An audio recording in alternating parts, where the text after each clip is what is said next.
Hey there, champions.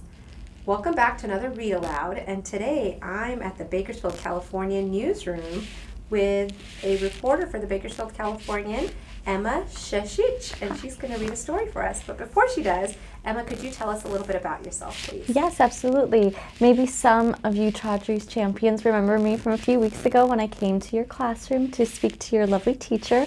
But my name is Emma, and I'm a reporter here at the Bakersfield Californian.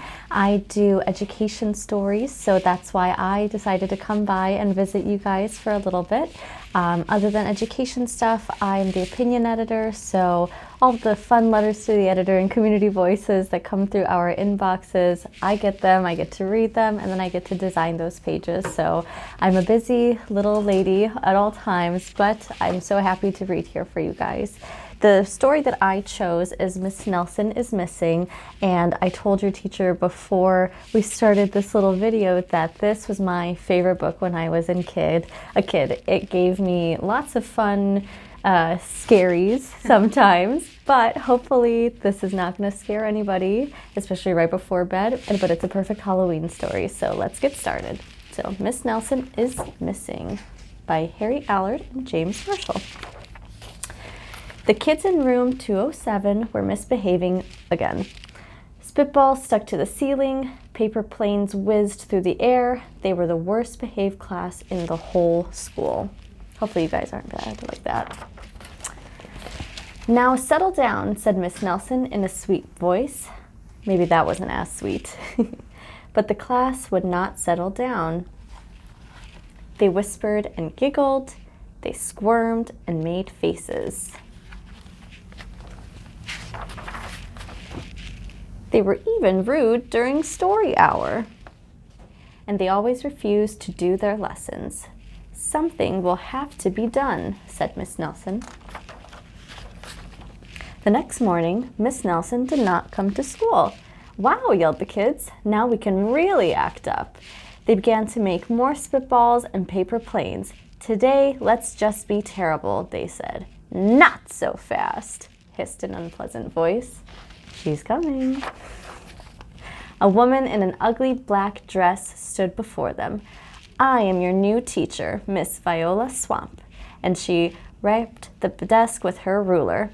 Where is Miss Nelson? Asked the kids. Never mind that, snapped Miss Swamp. Open those arithmetic books. Miss Nelson's kids did as they were told. They could see that Miss Swamp was a real witch. She meant business. Right away, she put them to work. And she loaded them down with homework. Oh my. We'll have no story hour today, said Miss Swamp. Keep your mouth shut, said Miss Swamp. Sit perfectly still, said Miss Swamp. And if you misbehave, you'll be sorry, said Miss Swamp. And the kids in room 207 had never worked so hard. Days went by and there was no sign of Miss Nelson. The kids missed Miss Nelson. Maybe we should try to find her, they said. Some of them went to the police. Detective McSmog was assigned to the case. He listened to their story. He scratched his chin. He said, I think Miss Nelson is missing. Detective McSmog would not be much help. Other kids went to Miss Nelson's house. The shades were tightly drawn and no one answered the door. In fact, the only person they did see was the wicked Miss Viola Swamp coming up the street. If she sees us, she'll give us more homework. They got away just in time.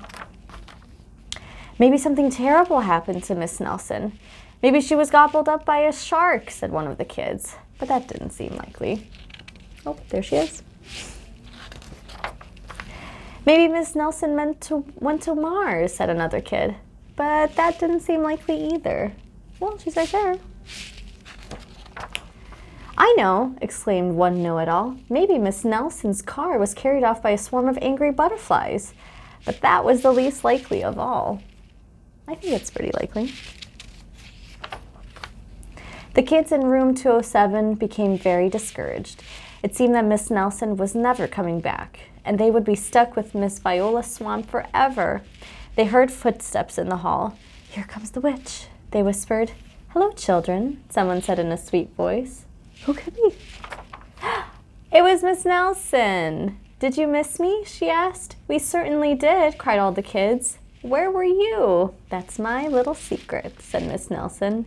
How about a story hour? Oh, yes, cried the kids. Miss Nelson noticed that during story hour, no one was rude or silly. What brought about this lovely change? She asked. That's our little secret, said the kids.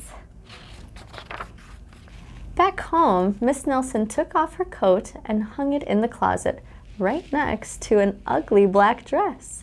When it was time for bed, she sang a little song. I'll never tell, she said to herself with a smile.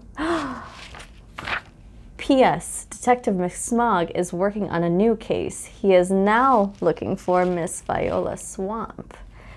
Dun, dun, dun. The end. Thank you guys for listening to my story. Hopefully you liked it just as much as I did, and I hope you guys have a good night. See you next time.